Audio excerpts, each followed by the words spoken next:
about the different factors, obviously losing your dad, which was incredibly difficult for you, and still something you're dealing with. Obviously losing your brother. Yep. Simeon, works scenario, you use the word being sacked. If we can draw out one of those factors, one of those Yep. things, so people can relate, and then what I want you to do is the tips that you have from the book, advice that we'll draw out beyond broken. If we could put some principles or some teachings around one of those things, so anyone's watching this, they can say, well, I can relate to that story. Yes. And then I can understand how he's taken himself from here, being broken, to actually, what was the subline to the book? Finding power in the pain. Finding power. Okay, so that's the transformation from being broken into finding the power. Yep. So which one would you? There was a lot there to go with in a short amount of time. I think you said 5 years and all that happened. Yes. I mean, I think the Simeon experience was the most challenging and difficult because of the length of time. From beginning to end, it was 18 months. Wow.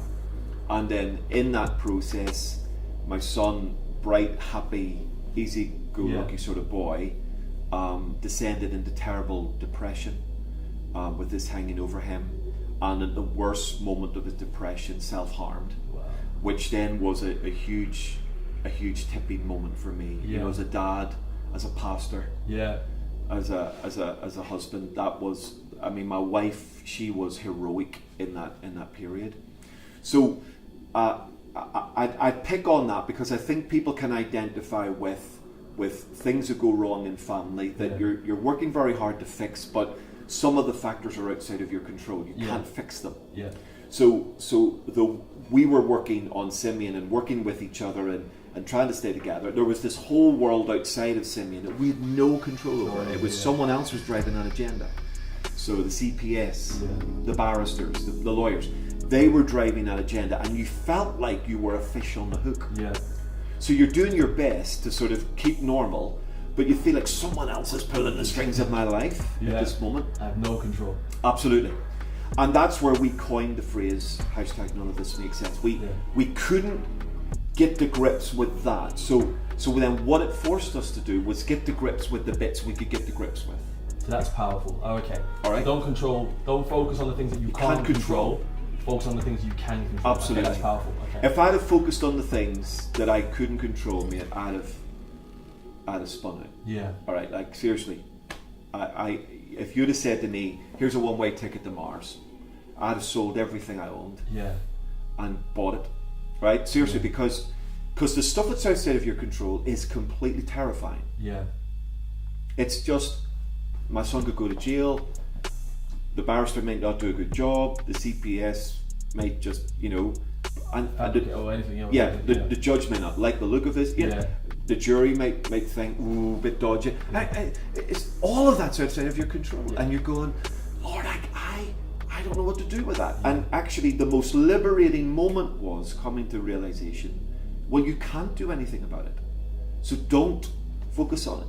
And do you find that most people, because of your pastoral background, do you find that most people, that's what they do? When they're facing a problem, a discouragement, a pain, they focus on everything that that they can't control instead of what they it's a natural human thing. Right, okay. It doesn't make us bad, it makes us human. Yeah.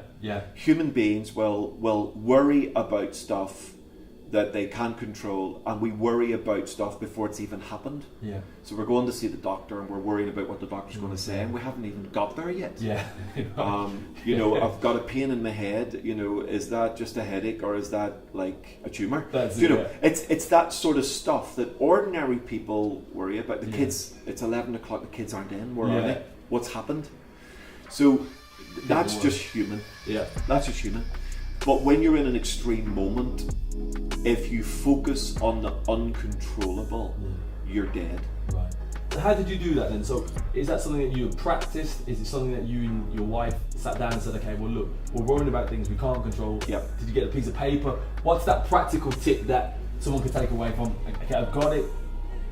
How do I execute that principle? It was as simple as that. It was coming to the recognition we can't control that. Right. So what are we? Absolutely. So you've got to be honest and acknowledge that is what it is. And outside of God doing a miracle for us, that is what it is. Right. We can't control that. So we've got to just put that there, And then what that forced us to do was ask the sorts of questions: what do we need to do in the world of our ordinary everyday that will then help fight against this terrifying, uncontrollable bit? Oh, okay, yeah. So what's going to defend us against that? And that's where we worked really hard on simple things. And for me, there were, well, in the book, in terms of weapons. Now, I'm not talking about processing your depression. I'm talking about trying to address an uncontrolled situation outside of your control.